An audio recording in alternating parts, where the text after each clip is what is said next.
Very interesting development. CNBC, of all people, actually caught this, which is Frank Biden, who is one of Joe Biden's brothers, one of the less corrupt ones, was actually just caught touting his relationship with the president, his brother, in an Inauguration Day ad for a law firm that he advises. So this law firm is called the Berman Law Group, and Frank Biden said that he claimed he was not using his brother's name in order to gain clients. However, the firm itself will use an advertisement of Frank Biden's own relationship with the president in order to tout what is happening here. So it really is just a perfect encapsulation of how, influence, money, and power and all of that works whenever you're outside and you're on the grift. The Kushners did plenty of this.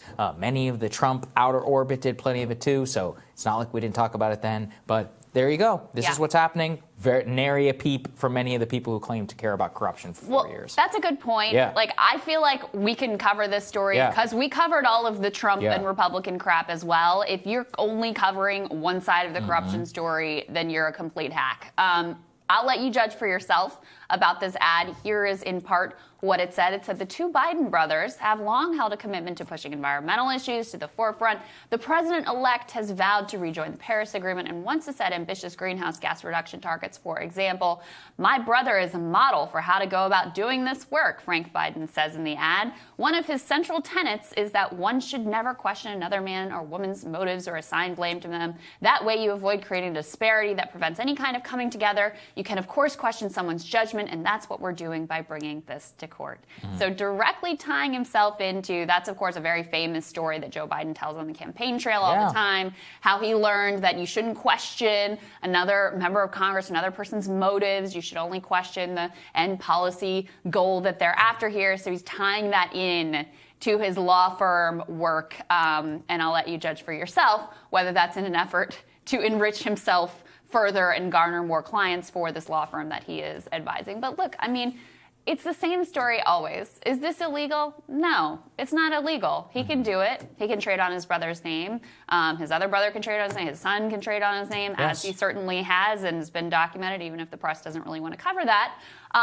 But is it okay? Is it a good thing for the country that this is just like the way that business is done in Washington and with everybody in the immediate circle? No, it's disgusting. It's part of why you have such a breakdown in trust in government, and this sense that the whole thing is rigged and it's completely corrupt, and the only people that stand to benefit and get the goodies are the ones who have access to that power network. Yeah, no, that's right. And you can actually see, so here, it's been not the first time that he's done this. He's actually used his name to assist companies and groups associated with him on several different occasions where he touted his family name. And in 2011, he invoked his last name when his brother was the vice president in order to get a deal, and whenever he was doing a bunch of charter work. So, look, this is Frank Biden. He's, like I said, he's actually the less corrupt one. James Biden has actually been trading on Biden's name in a much more sophisticated manner and was involved with a lot of those Chinese business dealings with Hunter to the tune of like $100,000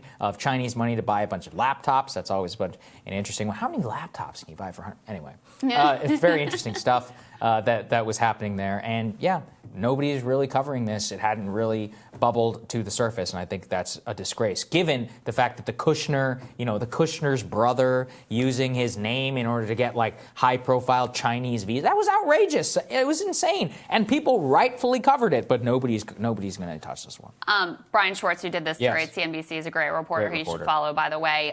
One last piece on this, because I think this is interesting, and I do want to give him credit. Richard Painter, who became a big resistance guy. He's over on MSNBC. I think they still have him on all the time. I don't really know because I don't particularly watch. But he was chief White House ethics lawyer in the George W. Bush administration, and then he was very aggressively pro-impeachment and anti-Trump and everything during the Trump administration.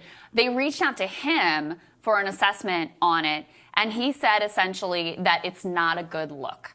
That Frank Biden has the right to promote the Biden name, but it is not a great look for him or the administration, which I think is the appropriate way to put it here. That's right. All right, more Rising for you after this.